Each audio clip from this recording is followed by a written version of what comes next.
ഇപ്പൊ സ്ഥാനത്തിന്റെ ഇപ്പുറം 2000 രൂപ കൊടുക്കണം. കാരണം ചെറിയ നോട്ട് ഇപ്പൊ 2000 ആണല്ലേ. ഖുർആൻ പഠിച്ചില്ലെങ്കിലും കുഴപ്പമില്ല, എവിടെയെങ്കിലും പോയാൽ തിന്ന് ജീവിക്കണ്ടേ മുസ്ലിംമാർ. അതുകൊണ്ട് മൗലൂദ് പഠിച്ചിരിക്കണം. തലേ ഓലയൊക്കെ കൈ ഉണ്ടാവുള്ളൂ. ഇവിടെ വലിയ മൗലൂദിനൊക്കെ വിളിച്ചലില്ലേ? നാട്ടുകാർ നിങ്ങളെ വിളിക്കലില്ലേ? സുബ്ഹാനല്ലാഹ്, മൗലൂദിനൊന്നും തലാട്ടില്ല കേട്ടോ.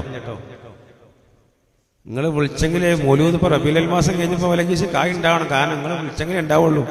ചോറ് മാത്രം കൊടുത്താൽ പോരാ, പഴയ കാലത്ത് ഒരു ഹദിയൊക്കെ കൊടുക്കണം അല്ലേ? പണ്ടൊക്കെ ഞാനൊക്കെ ഓതി പഠിച്ചെന്നൊക്കെ 10 റുപ്യ കിട്ടില്ല ഒരു ചോന്ത കവറിൽ മൗലൂദിന് പോയാലും. ഇപ്പൊ സ്ഥാനത്തിന്റെ ഇപ്പുറം 2000 രൂപ കൊടുക്കണം. കാരണം ചെറിയ നോട്ട് ഇപ്പൊ 2000 ആണല്ലേ. എനിക്ക് ആദ്യകാലം മൗലൂദ് ഓതാൻ അറിഞ്ഞൂടാ. എന്നെ പെടുത്തിയ പാട് സുബ്ഹാനല്ലാഹ്. ഖുർആൻ പോലും പഠിപ്പിക്കുന്നതിന് പകരം മൊത്തം ഒരു ദിവസം മുഴുവനും ഒരു ഹിക്കായത്ത് പഠിച്ചില്ല എങ്കിൽ അടിതരും. നുള്ളലും വിഷമിപ്പിക്കലും വേദാറാക്കലുമുള്ള പരിപാടിയാണ്. പഠിക്കടാ ഹിക്കായത്ത് പഠിക്കടാമിട്ട് നുള്ളലും ആകപ്പാട് പ്രശ്നമാണ്.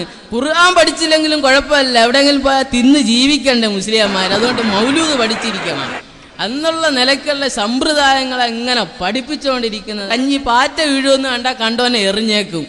കഞ്ഞൂടി മുട്ടരുതല്ലോ, എറിഞ്ഞവൻ്റെ ഊപ്പാട് വരുത്തിയിട്ട് അടങ്ങത്തോള്. പിന്നെ അവൻ അവിടെ വരരുത്. പെണ്ണുങ്ങൾ ഈ സത്യം മനസ്സിലാക്കിയ മുസ്ലിയാരെ വയറും പൂട്ടി പാക്കറ്റും പൂട്ടി പെണ്ണും പിള്ളേ മക്കളും ഒക്കെ പിന്നെ അവരും പോകണം തവാഫ് ചെയ്യുക. ഈ ഒരവസ്ഥ വരുമെന്ന് കണ്ടുകൊണ്ട് അവർ മുൻകൂർ ജാമ്യം എടുക്കുന്നത് പോലെ അവർ ഓരോന്നും മുന്നിൽ കണ്ടുകൊണ്ടാണ് നീങ്ങിക്കൊണ്ടിരിക്കുന്നത്. അവർ എന്ത് വില കൊടുത്ത് മുജാഹിദുകളെ നശിപ്പിക്കും. വേറെ ആര് കാദിയാനി ഇവിടെ ഉണ്ടെങ്കിൽ അല്ല ഇല്ലെന്ന് പറഞ്ഞാലും ഉണ്ടെന്ന് പറഞ്ഞാലും എല്ലാം ഒരു കുഴപ്പമില്ല. മുജാഹിദുകളെന്ന് കേട്ട് കഴിഞ്ഞാൽ ഒരു നിസ്കരിക്കാൻ ഇബാദത്ത് ചെയ്യാൻ ഒരു കാര്യവും അറിയാത്ത മനുഷ്യന് മുജാഹിദ് ആരാന്ന് ചോദിച്ചാൽ അവൻ തീവ്രവാദി എന്ന് പറയും. അത് പറഞ്ഞു കൊടുത്തിട്ടുണ്ട് സുന്നി മുസ്ലിംമാർ. നിസ്കരിക്കാൻ പഠിച്ചില്ലെങ്കിലും മുജാഹിദിനെതിരെയുള്ള ക്ലാസ് ആഴ്ച വളരെ കൃത്യമായ കൊടുക്കുന്നുണ്ട്.